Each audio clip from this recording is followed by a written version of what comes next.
J'ai littéralement un troisième œil qui m'a poussé sur le menton pendant la nuit. Prière de ne pas y faire attention, vous serez gentil, merci.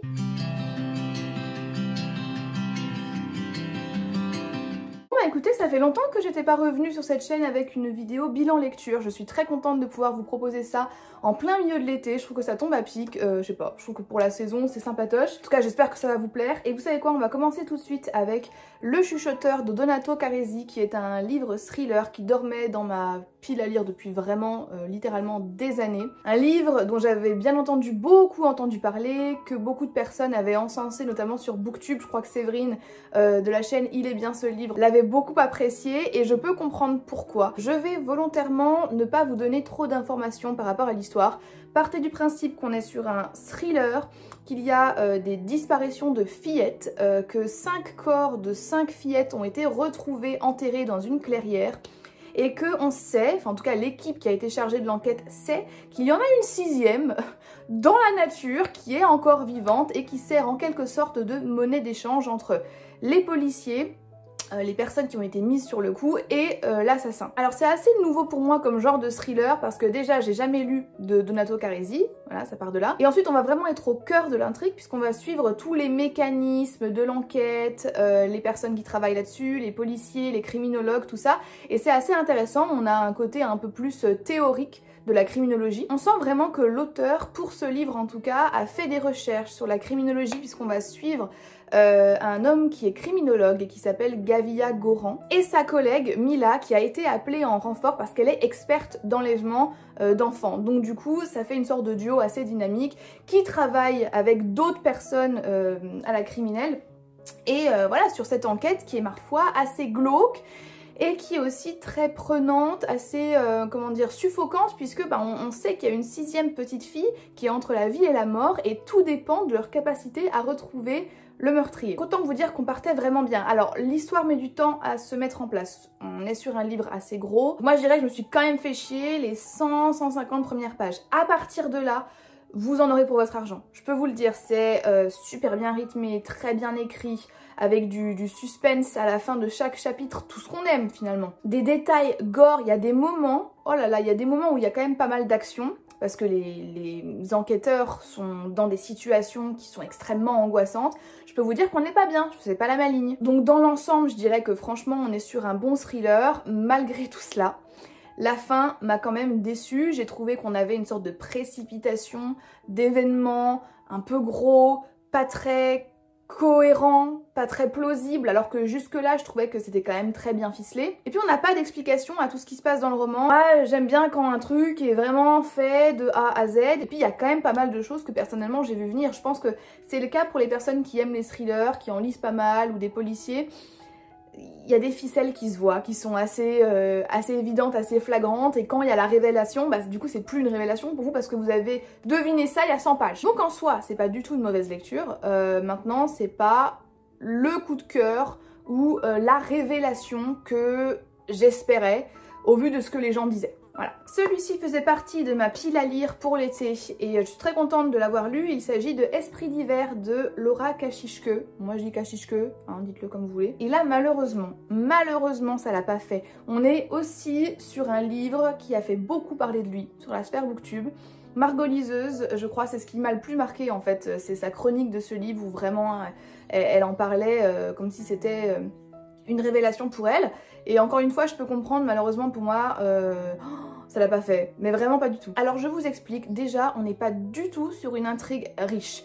C'est un huis clos, ça se passe dans une maison, en hiver, on est avec une femme, au lit, qui se réveille le matin de Noël avec un mauvais pressentiment, franchement un truc pas bon quoi, pas clair, où elle a l'impression, et c'est ce qu'elle dit à plusieurs reprises au début du roman, que quelque chose les a suivis de Russie. Voilà, en fait il faut savoir qu'il y a 13 ans, Oli et son mari sont partis adopter une petite fille russe qui s'appelle Tatiana.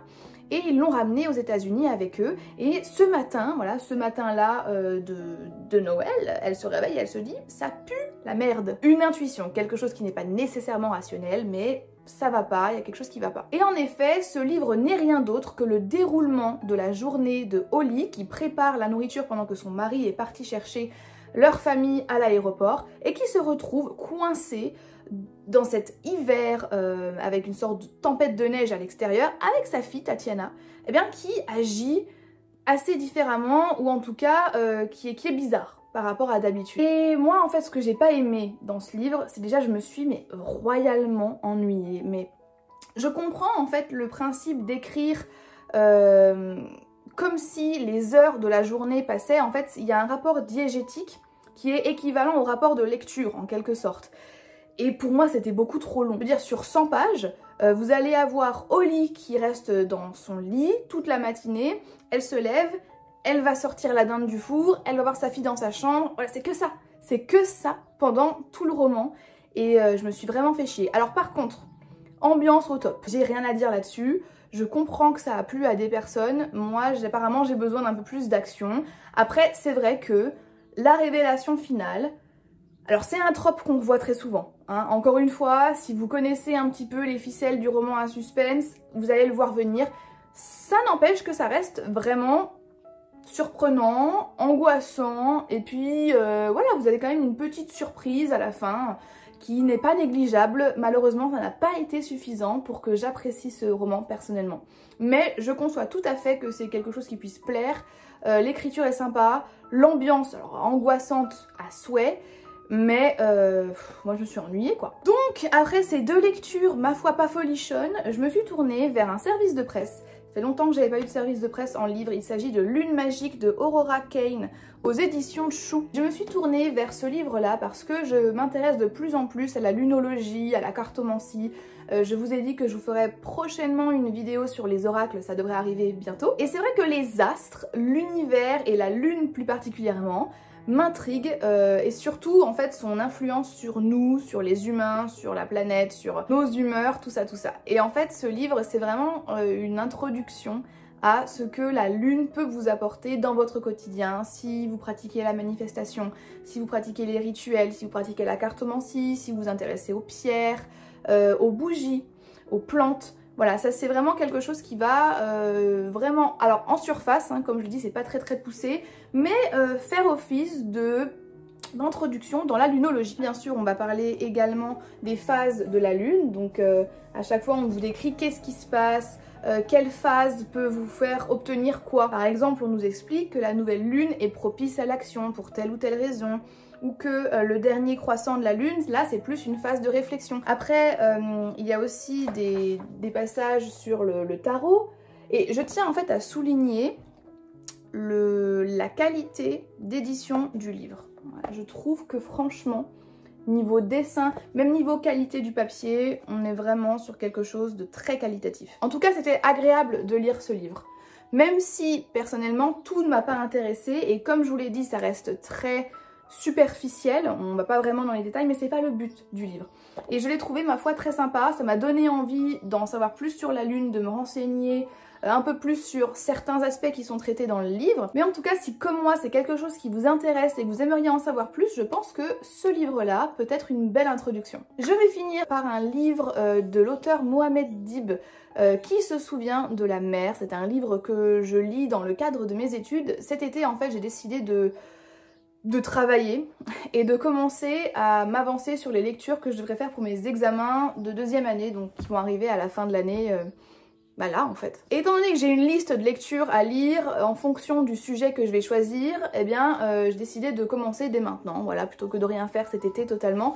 Et je me suis donc tournée d'abord vers ce livre-là parce que je n'ai jamais rien lu de Mohamed Dib. Et si vous vous intéressez un tant soit peu en littérature nord-africaine et algérienne, pendant la Révolution, après la Révolution, j'avoue que Mohamed Dib c'est un peu un incontournable.